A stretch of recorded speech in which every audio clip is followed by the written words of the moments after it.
Last date का wait नहीं करना, रजिस्ट्रेशन स्टार्ट हुए तुम फॉर्म फिल कर दो, उसके बाद चॉइस जब आएगी तब आती रहेगी। चॉइस फिल करने का मैं तरीका बताता हूँ, चॉइस कैसे फिल करना है। कुछ बच्चे ना सर ऐसा सोचे होते हैं, यार मुझे सीओई नहीं मिलेगी, मैं भर के क्या करूँगा, मुझे ये नहीं मिलेगी तो मैं भर के क्या करूँगा। हेलो डियर पेरेंट्स और स्टूडेंट, काउंसलिंग का दौर शुरू हो रहा है और आपके दिमाग में है कि हमें कौन सा कॉलेज मिलेगा, कौन सी ब्रांच मिलेगी, और बहुत सारे क्वेश्चन चल रहे हैं दिमाग में आपके। हम लगातार सीरीज भी बना रहे हैं, लेकिन कई बार कुछ ऐसा होता है जैसे कुछ बेहतरीन कॉलेज हैं जैसे इंडिया के IIT, ट्रिपल IIT, DTU, इन सब कॉलेज के बारे में जब आप सुनते हो तो आपके दिमाग में, ये पेरेंट्स के दिमाग में आता है कि हमारा बच्चा उस कॉलेज में जाएगा तो क्या वहाँ का माहौल होगा, सेफ्टी, बहुत सारी बातें आती है, पढ़ाई कैसी है, प्लेसमेंट कैसा है। तो जनरल आप डाटा देखते हैं, इंटरनेट पे देखते हैं, लेकिन एक डाटा रियलिटी होता है कि जब आपका वहीं का कोई स्टूडेंट आपके सामने कोई बताए उसके बारे में। तो आज हमारा एक student Pragya Ratan. Yes sir, my name is Pragya Ratan. I am a student of DTU in Computer Engineering branch and आज मैं आपके साथ आया हुआ हूँ DTU के बारे में सब कुछ बताने।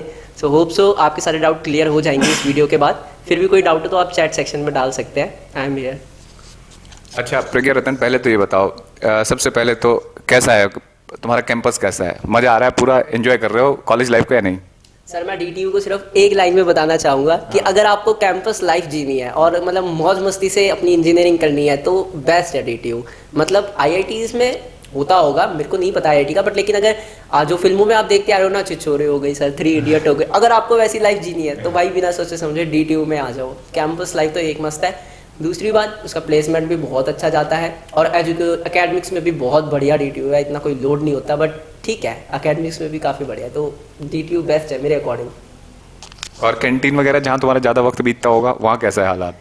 सर कैंटीन का तो मैं ज़रूर बताना चाहूँगा। कैंटीन तो वहाँ की इतनी बढ़िया है ना, मतलब ऐसा नहीं है कि खाना बेकार है, खाना भी बढ़िया है, मेस का भी खाना बढ़िया है, और सबसे बड़ी बात भाई देखो चीप भी खाना है, मतलब सस्ता खाना है, तुम्हारी जेब पॉकेट के अकॉर्डिंग खाना मिलता है वहाँ पे। सबसे बड़ी बात, साउथ इंडियन खाना होता है ना सर, वहाँ पे 30 रुपये बड़े की प्लेट है। आप किसी भी रेस्टोरेंट में चले जाओ 150-200 से नीचे नहीं आएगी। वहाँ पे 30 रुपये में 2 बड़े। भाई मैं अपना पर्सनल एक्सपीरियंस बता रहा हूँ, वहाँ पे जाओ साउथ इंडियन खाना खाओ। तो मम्मी पापा को लेके जाते हो उसके कैंटीन में? हाँ सर, मैं 2 बार घुमाया अपने पेरेंट्स के साथ। पेरेंट्स मेरा छोटा भाई जिद करता रहता है, चल भाई खिला के ला, रेस्टोरेंट में जाएगा तो तेरे को ज़्यादा पैसे देने पड़ेंगे, कैंटीन लेकर चल। तो वहाँ पे जाके मस्त मज़े करो, बस मज़े करते हो। अच्छा, और माहौल, जो मैनेजमेंट का माहौल है, कोऑपरेटिव है, अच्छा है? हाँ सर, मैनेजमेंट काफ़ी अच्छा है। वहाँ पे एक अलग बिल्डिंग बना रखी है, एडमिन ब्लॉक बोलते हैं उसे। उसमें आपको कोई भी काम हो, लाइक मतलब एडमिशन से रिलेटेड, फीस से रिलेटेड, स्कॉलरशिप, बुक्स वगैरह, मतलब बुक्स के लिए लाइब्रेरी है, सॉरी, बाकी कोई भी मैनेजमेंट से रिलेटेड काम है, एडमिन ब्लॉक। वहाँ पे क्या है सर, ऐसा सिस्टम बना रखा है, 6-7 विंडोज़ बना रखे हैं। उस विंडो का अलग अलग ब्रांच वाइज अलग अलग है। जैसे मेरी कंप्यूटर इंजीनियरिंग ब्रांच है तो उनकी ब्रांच अलग है, अलग टीचर हैंडल करेगा उसे, बाकी ब्रांचेस के अलग अलग टीचर्स है। और एक कॉमन ब्रांच विंडो बना रखी है, उसमें आपको कोई भी एक्स्ट्रा काम हो वहाँ पे आप कंसल्ट कर सकते हो। एक जनरल नॉलेज के लिए, मतलब कोई भी डाउट है वहाँ पे आप क्लियर कर सकते हो। और फिर अंदर एक स्टूडेंट वेलफेयर की बिल्डिंग है, उसमें जाके कोई भी स्टूडेंट वेलफेयर के काम होते हैं सब। तो मैनेजमेंट काफ़ी अच्छा है वहाँ पे, और स्टाफ जो गार्ड वगैरह वो भी काफ़ी कोऑपरेटिव है। तो एक तो कैंपस इतना बड़ा है भाई, वहाँ पे अगर तुम जाओ अकेले पहली बार तो भटकोगे तो हो ही कि मैं कौन सी बिल्डिंग में आ गया, कहाँ आ गया मैं। तो गार्ड भी काफ़ी कोऑपरेटिव है, उनसे पूछो आप रास्ता कहाँ पर है तो वो पूरा बता देते हैं। और सबसे बड़ी बात भाई गूगल मैप है, तो वहाँ पे सर लिटरली मैप यूज़ करना पड़ता है अंदर जाने वक्त। इतना बड़ा कैंपस है सर, वहाँ पे घूमना पड़ता है। मैं खुद भटक गया था, मैं हॉस्टल पहुँच गया, फिर मेरे दोस्त को फ़ोन करा, यार कहाँ पर है, कह रहा मैप देख, मैप पे आ जा, यहाँ पे आ जा, OAT पे बैठे हैं, OAT ओपन एयर थिएटर, काफ़ी बड़ा कैंपस है, आना यार कभी घूमने। ठीक है। अच्छा एक बात बताओ, फीस वगैरह के मामले में कैसा है, फीस कितनी है तुम्हारी? कॉलेज फीस बताओ, ट्यूशन फीस बताओ, और हॉस्टल फीस बताओ। हॉस्टल कैसा है ये भी बताना। सर मैं फ़ीस के बारे में बताना चाहूँगा। यहाँ पे फ़ीस ना हर साल बढ़ती जाती है 10%, तो ये इंक्रीमेंट तो होता ही है। तो फीस तो ऐसा है, एवरेज फीस मान के चलिए तो 2 लाख 1 साल की फीस है। 1 साल? Yes sir. ये पढ़ाई वाली है, ट्यूशन फीस है? ट्यूशन फी मतलब टोटल फीस। इस 2 लाख की फीस को इन्होंने 2 पार्ट में बांटा हुआ है। 1,14,000 मतलब इतनी हाफ से थोड़ी सी ज़्यादा ट्यूशन फी होती है। ट्यूशन फी, हाँ सर। और बाकी फीस में आ जाता है आपका स्टूडेंट वेलफेयर के पैसे हो गए और एग्ज़ाम फीस हो गई, बाकी चार्जेस जो होते हैं। और हॉस्टल का सर अलग से 5,000 रुपये फीस होती है, उसमें मेस फी इंक्लूड कर लेंगे और हॉस्टल अकोमोडेशन, बाकी आपकी जो एक बेड मिलता है और एक टेबल मिलता है, बाकी फ़ैन वगैरह सब वो इंक्लूड, वाईफाई भी फ्री मिलता है हॉस्टल में। और हॉस्टल काफ़ी बढ़िया यार, अब तो कोविड की वजह से एक रूम अलॉट किया जाता है, तो एक रूम में एक बच्चा, फुल एंजॉय। स्कॉलरशिप वगैरह है कॉलेज में पढ़ते वक्त भी आपको मिलती है? हाँ सर, स्कॉलरशिप का ये सीन है यहाँ पे। स्कॉलरशिप फीस मतलब बेसिकली रिम्बर्समेंट है यहाँ पे। आप फीस पे करो कॉलेज को, उसके बाद आप अप्लाई कर दो। तो फिर जब अप्लाई के बाद प्रोसेस होगा, हो जाता है ऑलमोस्ट दूसरे साल स्टार्ट होने से पहले ही प्रोसेस होता है। उसके बाद आपने जो भी फर्स्ट ईयर की फ़ीस दी ना, वो रिम्बर्स कर देते हैं। जितनी भी आपकी लाइक 50% रिम्बर्स करनी है, 100% रिम्बर्स करनी है, तो उस हिसाब से परसेंटेज वाइज इनकम देख के और कैसा बैकग्राउंड है उस हिसाब से रिम्बर्स कर देते हैं।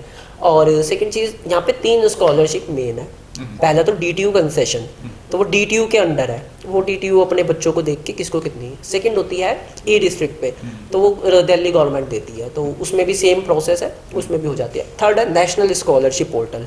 This is for topper student, like जो हाई रैंकर है और अपने स्टेट के टॉपर हैं एंड NMMS का एग्ज़ाम क्लियर कर चुके हैं, KVPY का एग्ज़ाम क्लियर कर चुके हैं। तो बैकग्राउंड भी देखते हैं शायद देखते होंगे, बट मैंने उसके लिए जो तुमने बोला है कि हाँ, उसके रिजल्ट मांगते हैं, उसका रिजल्ट क्या था, ऑल इंडिया रैंक की थी, ऐसा मतलब ये सब मांगे जाते हैं। तो वो टॉपर के लिए है, तो उसमें भी सर काफ़ी अच्छा मतलब मिल जाते हैं बच्चों को वापस पैसे। उसमें सर मोस्टली मतलब अगर आप हो टॉपर तो 100% ट्यूशन फ़ी तो आ ही जाती है। बाकी फिर उससे ज़्यादा बेटर मुझे DTU कंसेशन लगती है, टू बी और मतलब अपने पर्सनल एक्सपीरियंस से, वो सर DTU के अंडर है। अगर कैंसिल करेगा तो वो DTU कैंसिल करेगा और वो रीज़न देगा, ऑब्वियस सी बात है किस लिए कैंसिल कर रहे हैं। तो काफ़ी अच्छी होती है DTU कंसेशन और मिल जाती है, मतलब जिसको रिक्वायरमेंट है स्कॉलरशिप की उसको मिल जाएगी। बात ये हाँ सर, हाँ। प्लेसमेंट कैसा है? सर प्लेसमेंट का मैं बताऊंगा, अभी लास्ट ये अपना वाला बताऊंगा जो मेरे साथ 4th ईयर था। उसमें सर 250+ कंपनीज विजिट की थी कॉलेज को, और उस टोटल अप्रॉक्स 1400+ पैकेजेस लेकर आई थी कंपनी, और उसमें से 1300+ स्टूडेंट प्लेस्ड हुए हैं। उसमें सर मैं हाईएस्ट बताना चाहूँगा, जो डोमेस्टिक पैकेज गया है हाईएस्ट, वो 51 लाख पर एनम का गया है डोमेस्टिक। यस सर, अटलाशियन कंपनी की तरफ से। और जो इंटरनेशनल पैकेज गया है वो 1 करोड़ प्लस का गया है, अमेजोन लेकर गई है। तो ये टेक कंपनीज ही लेकर गई हैं और टेक ब्रांच के बच्चों को। बाकी कोर ब्रांचेस का भी अच्छा ही गया था इस बार। 36 रैंक है DTU की ऑल ओवर इंडिया प्लेसमेंट में। यस। काउंसलिंग का टाइम चल रहा है, काउंसलिंग एक्सपीरियंस बताओ, तुम्हारे साथ क्या हुआ था? 11th आवर पे क्या क्या हुआ, ऐसा कुछ प्रॉब्लम जो तुमने फेस करी हो वो बताओ। देखो, काउंसलिंग का मैं अच्छे से एक्सप्लेन करना चाहूँगा, क्योंकि मेरे साथ हुआ था, थोड़ा सा पंगा हो गया था काउंसलिंग में। एक तो लास्ट डेट का वेट नहीं करना भाई, बिल्कुल नहीं करना सर। इनकी साइट ऐसी होती है, इनकी साइट नहीं है, ये कॉलेज की साइट नहीं है, ये गवर्नमेंट साइट ऐसी होती है, लास्ट टाइम पे धोखा दे जाती है। अच्छा। आप CBSE की देख लो, लास्ट टाइम पे धोखा दे जाएगी। तो लास्ट डेट का वेट नहीं करना, रजिस्ट्रेशन स्टार्ट हुए तुम फॉर्म फिल कर दो, उसके बाद चॉइस जब आएगी तब आती रहेगी। चॉइस फिल करने का मैं तरीका बता दो, चॉइस कैसे फिल करना है। कुछ बच्चे ना सर ऐसा सोचे होते हैं, यार मुझे COE नहीं मिलेगी, मैं भर के क्या करूँगा, मुझे ये नहीं मिलेगी तो मैं भर के क्या करूँगा। आपको भरनी सारी है, कैसे भरनी है वो किस उसमें, मान लो आप एक लिस्ट बना रहे हो कि मुझे क्या क्या चाहिए और मैं क्या क्या मिल सकता है, मेरे पास कितने पैसे, उस हिसाब से। तो ये नहीं देखना मेरे पास पैसे कितने हैं, भाई क्या पता वहाँ सामान सस्ता मिल जाए, कुछ भी हो सकता है, तो वो नहीं सोचना। आपको लिस्ट बनानी है इस हिसाब से कि टॉप ये है, फिर उसके बाद ये लेना है मुझे, सबसे ज़रूरी क्या क्या है। अब वो महंगा मिले सस्ता मिले बात की बात है यार, आप पहले ले तो लो। तो सबसे पहले मतलब आपको ये टॉप ब्रांच चाहिए जो आपको चाहिए। अब आपको भाई हो सकता है किसी को मैकेनिकल चाहिए हो, उसका इंटरेस्ट हो, तो मैकेनिकल भरो यार ऊपर। क्यों तुम COE सोच रहे हो? बच्चे ये कन्फ्यूजन रखते हैं कि भाई हमें COE चाहिए, तो मतलब COE टॉप ब्रांच, तो ऐसा नहीं होता भाई, जो तुम्हें चाहिए ऊपर वाइज सीरियल नंबर। हाँ, इंटरेस्ट देखो, इंटरेस्ट सबसे बड़ी बात है। उसके बाद फिर ऐसे लाइन वाइज बनाते जाओ जितनी तुम्हें लेनी है, मतलब यार मुझे ये भी लेनी है, मुझे ये भी लेनी है, कुछ तो मिलेगा ऐसा। तो ये एक लिस्ट बना के चलनी है। मैंने अपने टाइम पे अगर मैं बताना चाहूँ अपनी, मैंने क्या क्या चॉइस भरी थी। मैंने सबसे पहले NSIT की CSAI, computer in science with artificial intelligence.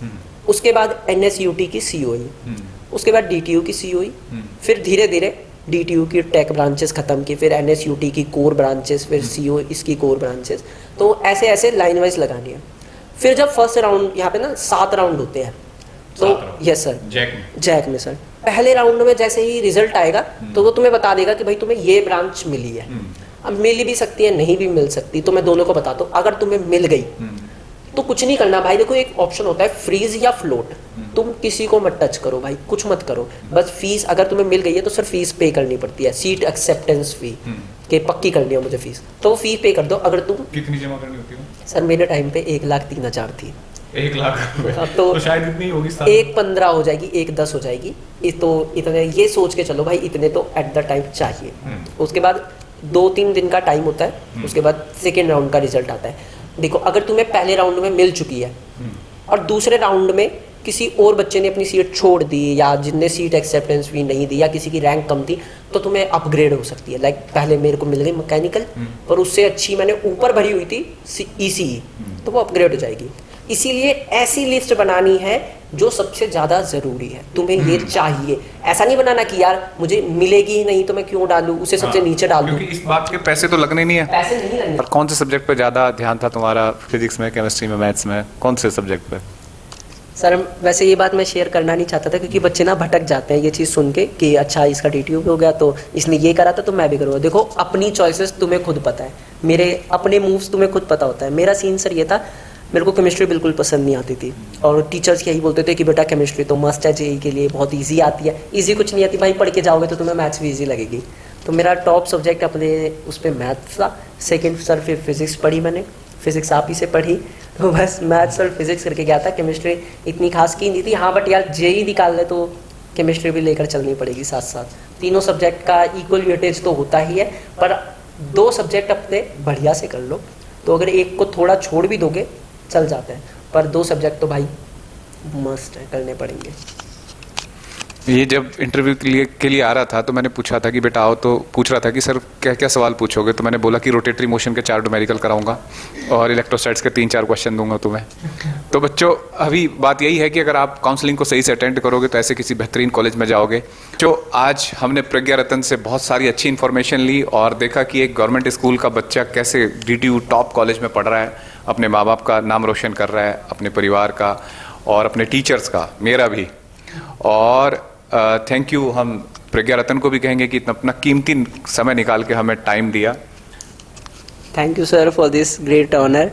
ये मेरी खुशकिस्मती है कि मैं आपके चैनल पे आके आज अपने एक्सपीरियंस शेयर कर रहा हूँ। And all the best guys, सबका DTU में हो जाए तो मिलना आके मुझसे। Thank you sir. Thank you, bye.